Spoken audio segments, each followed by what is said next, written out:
Isang magandang araw po mga kaparehas. Narito po tayo sa Barangay San Isidro 2, Paumbong, Bulacan. Ako sa makapanayan po natin ngayon ang butihing lingkod, ama ng ating barangay, naglilingkod ng serbisyo, nagmamalasakit, gumagawa at gagawa pa na maraming kabutihan sa kanya nasasakupan dito po sa Barangay San Isidro 2, Paumbong, Bulacan. Si ginagalang po ng barangay, Kapitan Nicanor Valencia Pasco. Kap, kumusta na po kayo?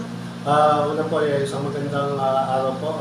Okay naman po ang inyong lingkod at ang aming barangay San Isidro. Okay, Kap, tanong ko lang po, sa how many, kumbaga, months nating paglilingkod bilang ama ng ating barangay o bilang punong barangay sa ating barangay San Isidro 2, kumusta na po ba sa ngayon ang nasasakupan nating barangay? Sa ngayon po, masasabi ko na okay naman po ang aming barangay. Actually po, ako po ay 3 months pa lang po nakaupo bilang successor. Ay pinipilit po natin na magampanan ng ating tungkulin bilang punong ng barangay. Okay. Kap, tanong ko lang po, regarding sa 100 days na mahigit nating pagsiservisyo bilang ating ama ng ating barangay, ano-ano na po ba ang ating naisagawang accomplishment na pwede nating, kumbaga, ipagmalaki sa ating mga kabarangay? Ayun po, una po ay tinutukan po natin ang ating ang sistema po ng paglaki ng tubig dito sa Gaming Looban. Inayos po natin ang mga check gate upang mapigilan po ang malaking volume ng tubig na makapasok dito sa looban. At isa pa po dito ay ang peace and order. Nagtatayo po tayo ng outpost dito sa isang sitio natin para po ma-monitor po natin yung mga galawan ng mga kawatan, lalo na po sa gabi. Okay. So isa po sa mga priority nyo, Kap, ang katahimikan, kapayapaan ng ating barangay. Opo, yun po, minimitate po natin yan at meron naman po tayong mga barangay tanod na naka-duty at hands-on po sila sa pagpapatuloy at Okay. Pero Kap, ano po mga batas na pinapatupad ninyo dito para po manatili po ang kapayapaan? Anong matatawag nating isa po sa tahimik na barangay, ang Barangay San Isidro 2? Ayun po, meron po tayong binansa na curfew na hanggang alas 10 na kailangan po ay nasa loob na ng bahay. At yun po, yung mga may ingin na tambutso at yung mga asong gumagala po ay pinagbabawal na rin po. So, pinipilit po natin na may sakatuparan ito para po sa kaayusan ng ating barangay. Okay. Pero kayo, Kap, bilang ama na ng ating barangay, ano po ang karagdagan nyo pong i-priority pa, lalo sa pag-unlad ng ating barangay o sa ating nasasakupan? Ayun po, unang-una po ay yung sasayos po ng ating basura, yung waste segregation po, yun po ang isa rin po sa ating pinapriority, naturuan yung bawat bahayan natin na matuto mag-segregate, ibukod ang nabubulok, dinabubulok at ang mga nare-recyclo para at least po makatulong tayo sa bayan ng Paumbong na mabawasan yung dinadalang basura sa transfer station. Pero Kapnek, ano po ang nag-isekreto ninyo? Dahil isa po sa napakalinis na barangay, ang Barangay San Isidro 2. Ayun po, bali po naka-monitor po tayo at meron po tayong weekly clean-up. Lalo na po dito sa highway, minimitig po natin ang kalinisan sa tulong po ng ating mga barangay volunteer at yung iba't ibang sektor ay tulong-tulong po tayo na naglilinis na ating kapaligiran. Wow, okay. Kap, kumpara naman po sa inyo, dahil nabanggit po ninyo ang inyong mga accomplishment at sa inyong mga karagdagang pang priority, ano pa po ang inyong magandang hangarin at layunin pa sa pagpaunlad kasama po ang inyong mga kawani na barangay? Yun po, isa rin po sa sinusulong natin programa, isa yung programa pangkalusugan. Opo. Na pangarap po natin na magkaroon po tayo ng libre kahit po maintenance na amlodi pendosatan, lalo na po sa mga indigent community at yung po senior citizen. Yan po ang isa natin sa susunod. At gayon din po, nag-iisip din po tayo ng mga livelihood program para po magkaroon po ng trabaho kahit pa paano yung mga ating mga mamamayan. Wow, okay. Napakaganda pa lang ng inyong hangarin at mga programa, Kap. Pero Kap, regarding po sa ating mga kawani ng barangay ngayon at sa ating mga kagawad, kumusta po ba yung samahan po ninyo?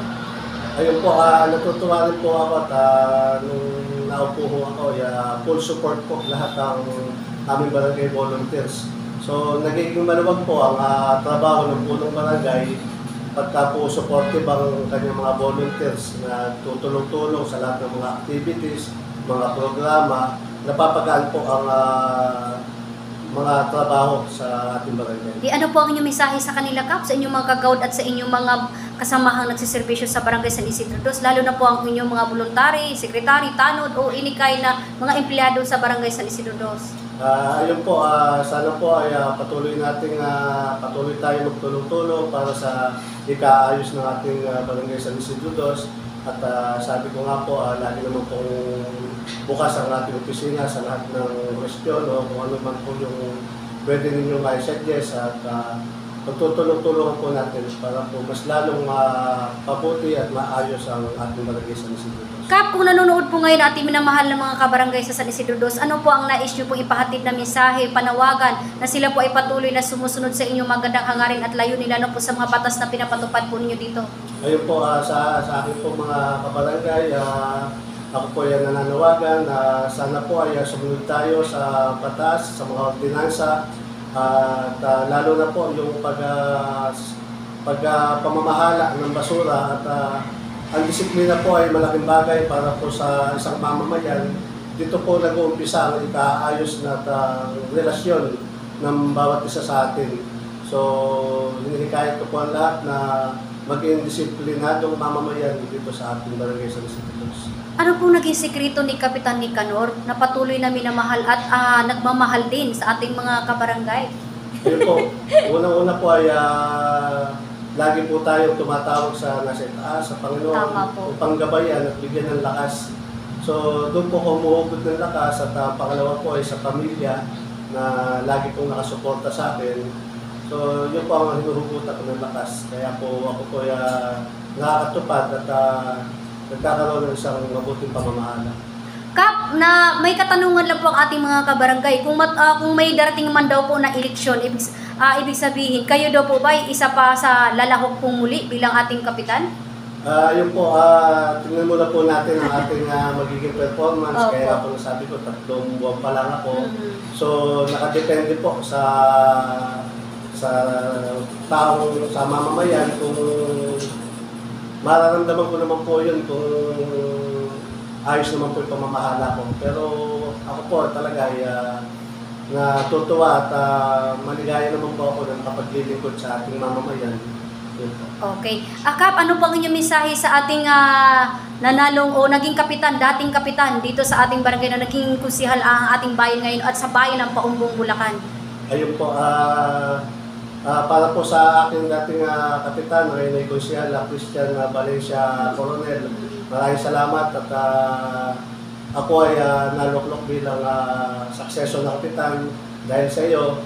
So, pangarap ko na maabot ko lahat ng iyong mga pangarap at ang iniwan dito sa ating Barangay San Isidro Dos, umasa ka na itutuloy ko at kung hanggat maaari pa, higitan pa kung ano yung iniwan mo na paglilingkod dito sa ating Barangay San Isidro. Ayan po mga kaparehas, ang napakaalab na mensahe ng ating butihing lingkod ama ng ating barangay dito sa Barangay San Isidro Dos, Paumbong, Bulacan. Nagmamalasakit, naglilingkod, tumutulong, gumagawa na maraming kabutihan sa kanya nasasakupan at agarang aksyon sa kanyang pagtugon sa paglilingkod sa kanya nasasakupan na barangay. Magandang araw po mga kaparehas, nag-uulat po, Lay Castro po ng Parehas News. Ingat-ingat po kay Kapnek and your family. God bless us all. Mabuhay ka, Kap, hanggat gusto mo. Maraming salamat po, Parehas News.